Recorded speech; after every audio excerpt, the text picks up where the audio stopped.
یعنی محتاج تفسیر نہیں تھی. تو اس وجہ سے بھی بعض چیزیں جو ہے وہ مجمل ہو گئی بعد میں. جس طرح وہ حدیث غدیر میں ہے نا، اشکال کیا انہوں نے کہ یہ تو لفظ مشتبہ اور مجمل ہے مولا، اس کے تو 25 معنی ہیں، تو کیسے تم استدلال کرتے ہو امامت اور ولایت پر؟ تو شیخ مفید نے جواب دیا کہ واللہ اس وقت مجمل اور مشتبہ نہیں تھا، یہ تم نے کیا اجتہادات سے، ورنہ صحابہ سب سمجھ رہے تھے، اسی لیے تو بیعت کر رہے تھے. وخن بخن لکا یا ابن ابی طالب، سارے معنی سمجھ رہے تھے. یہ بعد میں تم نے اجتہادات داخل کیے اور کہا کہ مولا اتنے معنی میرا استعمال ہوتا ہے. کیا اس وقت بھی یہ مشتبہ اور مجمل تھا جب رسول اکرم صلی اللہ علیہ وسلم ارشاد فرما رہے تھے؟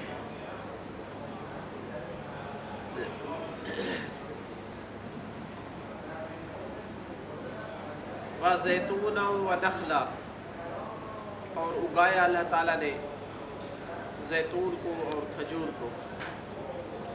پھل پہ بھی بولا جاتا ہے نخل، اور درخت پہ بھی بولا جاتا ہے.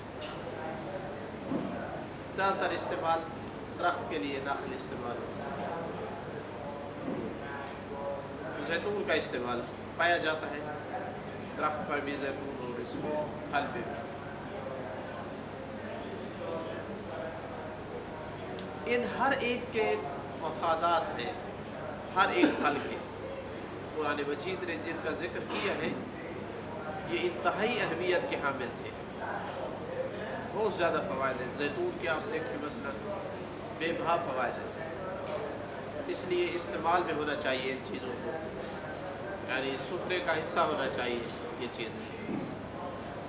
کھجور ہے، اس کا استعمال کا یعنی صرف نہیں کہ یہ یعنی طاقت کا موجب بنتی ہے، کئی ایک بیماریوں سے دفاع کا موجب بنتی ہے. البتہ کسی چیز کی بھی کثرت مفید نہیں ہے، لیکن ایک برنامے کے تحت. کھجور کو غذا کے بدلے کھایا جاتا ہے. آج کل دال مائع دانے سے زیادہ کھائیں تو گرمی شروع ہو جاتی ہے. مزاج مختلف ہوتے ہیں نا، اس وقت پہ ہم نہیں اپنا قیاس کر سکتے. ان کی عادات اور ان کا طریقہ کار اور یہ جسم طبیعت کا جو ہے انسجام ہوتا ہے، عادی ہوتا ہے جس چیز کا، اس کو برداشت کرتا ہے. وہ لوگ جو ہے ان کا گزر بسر تھا کھجور پر، وہ جسم بھی عادی تھا. اس لیے اگر آپ کسی عراقی کو مثلا اپنا کھانا کھلا دیں بعض مریض ہو جاتا ہے، کیونکہ عادی نہیں ہے مثلا اس طرح کے کھانے سے. اپنی چائے پلا دیں مثلا، چائے میں کیا ہے، کوئی زہر ہے. ہم 4 کپ نہیں پی جاتے، اس کے بچہ بھی پی لیتا ہے، لیکن ان کو بعض دفعہ کئی شروع ہو جاتی ہے چائے پی. تو یہ طبیعت کا بھی ہوتا ہے، عادت بھی انسان. ابھی بھی عراق میں وہ ہمارے حارث تھے، وہ بوڑھے 70 سال، وہ ڈیلی آدھا کلو کھجور کھاتے تھے.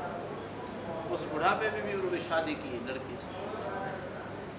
تو یہ یعنی عادت اور رواج ہے، چونکہ ان کے سفرے کا حصہ ہے کھجور. سارا سال کھاتے ہیں گھروں میں. ہمارے یہاں صرف یا موسم میں کھاتے ہیں یا پھر افطار کے ٹائم جو ہے روزے کے. ان کے اگر فوائد آپ پڑھیں مثلا نیٹ وغیرہ پہ سرچ کر کے، تو بے بہا فوائد ہیں ان چیزوں کے. ابھی دیکھ رہا تھا میں، دبئی میں غالباً ایک پارک بنایا ہے، قرآن پارک. اس میں انہوں نے اور بھی بہت ساری چیزیں جو قرآن میں ذکر ہوئی ہیں بنائی ہیں. جو درخت اور پھل اور یہ چیزیں 52 ہیں، 52 قسم کے باغ ہیں جو قرآن میں ذکر ہوئے.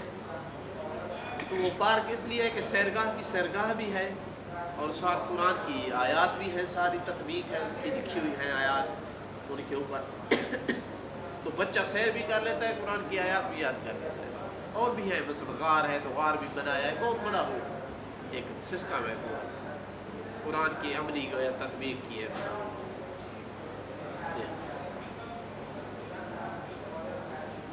تو زیتون و نخلا، ان چیزوں سے دور ہونے کی وجہ سے اب بیماریاں بڑھ رہی ہیں اور انسان